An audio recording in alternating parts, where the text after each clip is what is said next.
నమస్తే సార్, మీ పేరు? ఏ ఏరియా అండి మీది? ఏం చేస్తారండి మీరు? వాచ్మెన్. సార్, ఇప్పుడున్న గవర్నమెంట్ స్కూల్స్ పై మీ అభిప్రాయం ఏంటి సార్? ఎలా ఉన్నాయి అసలు అక్కడ?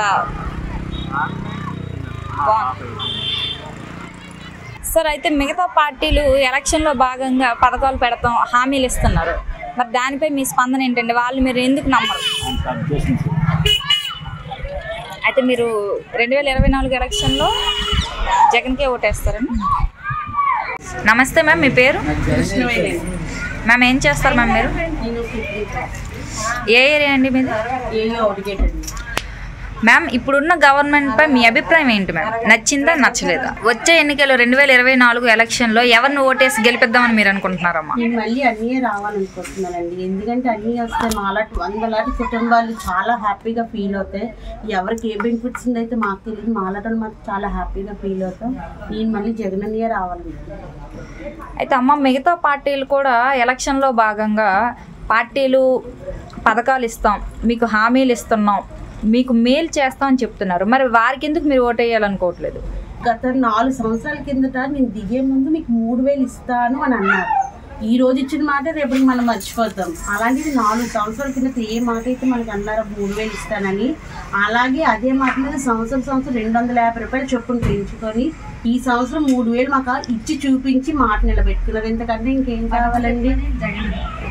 ఈసారే కాదు, మళ్ళీ ప్రతిసారి కూడా ఇలాంటి ప్రభుత్వం ఉంటే మేము ఎక్కడికి వెళ్ళే పని మాకు ఉండదండి. మా కాళ్ళ దగ్గరికి వచ్చి మాకు అన్ని పనులు అవుతున్నాయి. ఇలాంటి ప్రభుత్వం కూడా నేను పుట్టిన కానీ నేను ఇదే పరుస్తారండి. నేను చూడచ్చు ఇలాగ గవర్నమెంట్ వచ్చి మన కాళ్ళ దగ్గరికి వచ్చి మనకు పని చేసినాను నాకు తెలిసిన కానివ్వండి. ఏ రోజు కూడా మేము ఏ ప్రభుత్వంతో కూడా ఇలా పనులు చేయించుకోలేదు. జగన్ అన్న ప్రభుత్వం వచ్చాక మాకు ప్రతిదీ మాకు ఇంటి దగ్గరికి వచ్చి చేస్తున్నారు. వాలంటీర్లు అనగా సచివాలయంగా అతని ఐడియాలకి అతను పెట్టే ఈ సంస్థలకి కూడా మేము రుణపడిపోయి ఉంటాము. ఎందుకంటే మాలాంటి వాళ్ళు 100 కుటుంబాలు కూడా మాకు ఎక్కడికి వెళ్ళాలో తెలియదు, ఏం చేయించుకోవాలో తెలియదు, ఏ ఆఫీస్కి వెళ్ళాలో తెలియదు. ప్రతి ఒక్క సర్టిఫికేట్ కావాలంటే దానికి ఏంటి ప్రాసెస్ కూడా మాకు తెలియదు.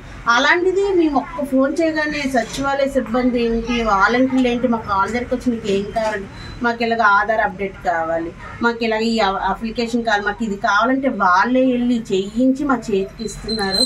ప్రతి పని కూడా వాలంటీర్లు చేస్తున్నారు. అలాంటి వాలంటీర్ సంస్థ ఎత్తి ఎంత తెలియని అన్నికున్నప్పుడు మాకు ఇంకేం కావాలండి?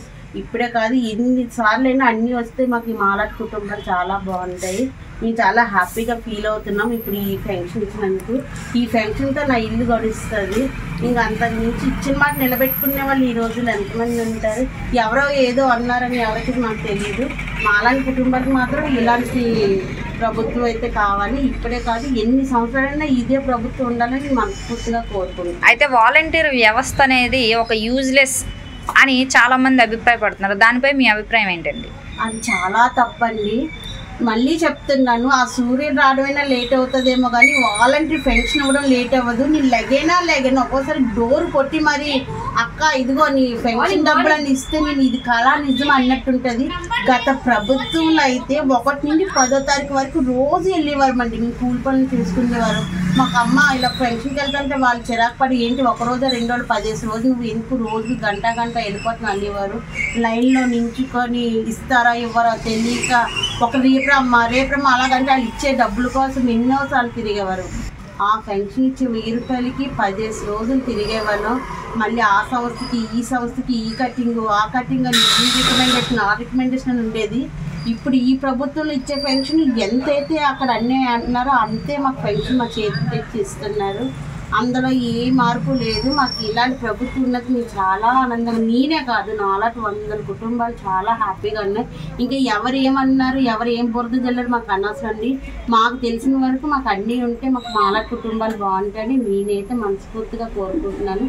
నా ధన్యవాదాలు కూడా తెలుపుతున్నాను అన్నికి పెన్షన్.